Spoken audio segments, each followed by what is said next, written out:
नमस्कार प्यारे विद्यार्थियों, आज हम आपके लिए लेकर आए हैं कक्षा 12th का मैथ्स पेपर सॉल्यूशन 2023 वाला पेपर। यदि किसी आव्यूह की कोटि m क्रॉस n यानी m गुणा n है तो इसमें अवयवों की संख्या कितनी है। कोई भी मैट्रिक्स हो और उसकी जो कोटि होती है m गुणा n, यहाँ पर m गुणा n का मतलब m है पंक्तियों की संख्या और n है कॉलम स्तंभों की संख्या, तो उसमें अवयवों की संख्या उतनी ही होगी जितना उन दोनों का गुणनफल आएगा। यानी पंक्तियों की संख्या और स्तंभों की संख्या का गुणनफल ही उनकी अवयवों की संख्या होगी। तो इसका आंसर आ जाएगा ऑप्शन नंबर सी, mn। जैसा कि ये कोई मैट्रिक्स है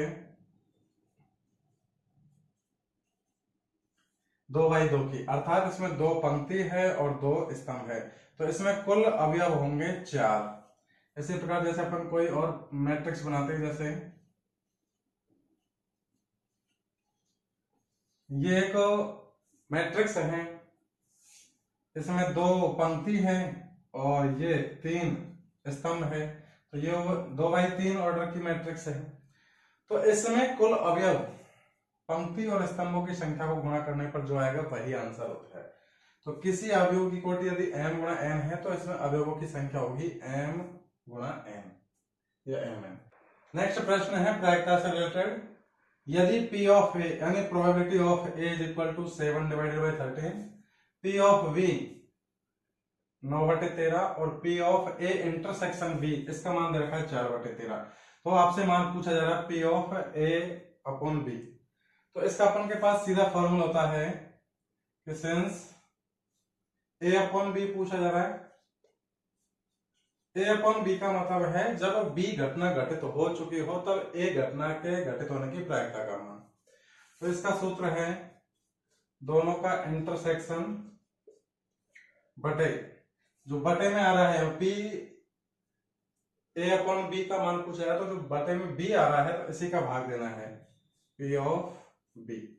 मान रख देंगे p of a intersection b का मान दे रखा है आपको 4/13, तो 4/13 इसमें भाग देना सीधा p ऑफ v यानी b घटना के घटित होने की प्रायिकता वो है 9/13, तो 9/13 यहां इसको सरल करेंगे तो ये 4/13 एज इट इज, और ये भाग का चिन्ह गुणा में कन्वर्ट हो जाएगा, नीचे वाली भिन्न पलट जाएगी 13/9, यहाँ 13 से 13 कैंसिल हो जाएगा, अर्थात 4/9 इसका राइट आंसर हो जाएगा। तो इसका आंसर हो जाएगा option number A 4/9। x, y और z अक्षों पर क्रमशः 2, 3 और 4 अंतःखंड काटने वाले समतल का समीकरण आपसे पूछा जा रहा है। कोई भी समतल है त्रिविमीय ज्यामिति में 3D में, और तीनों अक्षों पर उसने क्रमशः अंतःखंड काट रखे 2, 3 और 4। तो अक्षों पर x, y, z अक्षों पर क्रमशः a, b, c अंतःखंड काटने वाले समतल का जनरली समीकरण होता है, वो ये होता है कि x upon a plus y upon b plus z upon c बराबर 1। ये तब है जब किसी भी समतल द्वारा x अक्ष, y अक्ष और z अक्ष पर क्रमशः a, b और c अंतःखंड काटे गए हो, तब उस समतल का समीकरण है। यहां पर मान दे रखे हैं a, b, c के 2, 3 और 4, तो मान रख देंगे x अपॉन a का मान है 2 plus y upon b, y अक्ष पर काटेगा अंतःखंड 3 plus z upon c, c है z अक्ष पर काटेगा अंतःखंड 4 बराबर 0। और यदि इसको सरल करेंगे तो लघुत्तम आएगा 12 यानी 12, सरल करेंगे तो 2 6 की 12, 6 गुणा x 6x प्लस 3 का भाग 12 में देंगे 4 बार, 4 को y से गुणा करेंगे तो 4y, और इसी प्रकार 4 का भाग 12 में 3 बार जाएगा, 3 को z से गुणा करेंगे तो 3z बराबर है 1। ये 1 इधर 12 से मल्टीप्लाई हो जाएगा, तो यह आ जाएगा 6x plus 4y plus 3z is equal to 12। ये उस समतल का समीकरण है जिसके द्वारा x, y और z अक्षों पर क्रमशः 2, 3 और 4 अंतःखंड काटे गए हैं। तो इस प्रश्न का आंसर हो जाएगा ऑप्शन नंबर वे 6x plus 4y plus 3z is equal to 12। इसके बाद ये एक प्रश्न है मैट्रिक्स पर आधारित। यदि x 2, 3 ये मैट्रिक्स है 2y 1 की प्लस y गुणा -1 1 बराबर 10 5, ये एक मैट्रिक्स है। दो तीन मैट्रिक्स है, दो मैट्रिक्स है, उनके गुणा में एक के गुणा में x है, दूसरी मैट्रिक्स के गुणा में y है, और उसके बराबर में एक मैट्रिक्स है। तो यदि दो मैट्रिक्स बराबर हो तो उसका नियम यह है कि उनके संगत अवयव बराबर होते हैं। तो यहाँ x प्लस वाई का मान पूछा जा रहा है, वो निकल जाएगा। पहले इसको थोड़ा सा सरल करेंगे, तो x को इस मैट्रिक्स से गुणा करेंगे तो ये हो जाएगा 2x 3x प्लस y को इससे गुणा करेंगे तो ये आएगा माइनस का y प्लस का y बराबर 10 और ये 5 एज इट इज। ये अपन ने x और y को मैट्रिक्स के अंदर गुणा कर लिया है। इसके बाद इन दोनों मैट्रिक्सों का योगफल इस मैट्रिक्स के बराबर है। इसका मतलब इन दोनों मैट्रिक्सों को आप डायरेक्ट जोड़ भी सकते हो या फिर डायरेक्ट लिख सकते हो। तो यहाँ पे देखिए पहले अवयव में ही पहला जुड़ेगा, 2x है, इधर y है, तो ये हो जाएगा 2x माइनस y, और इधर 3x है प्लस y, तो 3x प्लस y। ये भी वही मैट्रिक्स बन गई, 2y एक की, और ये भी 2y एक की। 2y एक का मतलब इसमें दो पंक्ति है और एक स्तंभ है, इसमें भी सेम दो पंक्ति है और एक स्तंभ है। अब ये मैट्रिक्स यदि दोनों बराबर है तो इसका पहला अवयव इसके पहला अवयव के बराबर होगा, और इस मैट्रिक्स का दूसरा अवयव इस मैट्रिक्स के दूसरे अवयव के बराबर होगा। अब यहाँ पे पहला दूसरे का मतलब है पहली पंक्ति पहला स्तंभ यानी 1 1, और ये है पहली दूसरी पंक्ति पहला स्तंभ यानी 2 1 a 2 1। तो सरल करेंगे तो ये आएगा 2x माइनस y बराबर 10, और ये आएगा 3x प्लस y बराबर 5। यहां से देखो सरल करेंगे तो ये y कैंसिल हो जाएगा जोड़ने पर दोनों समीकरणों को। 2x प्लस 3x ये हो जाएगा 5x इज इक्वल टू 10 और 5 15। यहां से x की वैल्यू निकल के आएगी, वो आएगी 15/5 यानी 3, अर्थात x का मान आ गया 3। अब इन दोनों समीकरण किसी में भी x का मान आप 3 रख दीजिए। इसलिए पहले समीकरण रखिए 2 गुणा x का मान 3 माइनस y बराबर 10। यहां से 2 गुणा 3 6, 10 को इधर ले आएंगे तो ये माइनस का 10 बराबर y को उधर ले जाएंगे तो प्लस का y, अर्थात ये आएगा -4 बराबर y, या फिर y बराबर -4। तो x का मान आ गया अपना पास 3 और y का मान आ गया -4।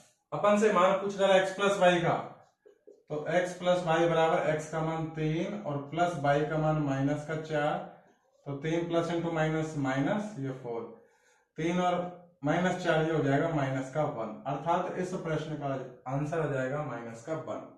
तो ये मैट्रिक्स बेस्ड क्वेश्चन है। दो मैट्रिक्स यदि बराबर हो तो उनके संगत अवयव यानी पहली मैट्रिक्स का जो अवयव वही दूसरी मैट्रिक्स का वो अवयव बराबर हो जाएगा उसके।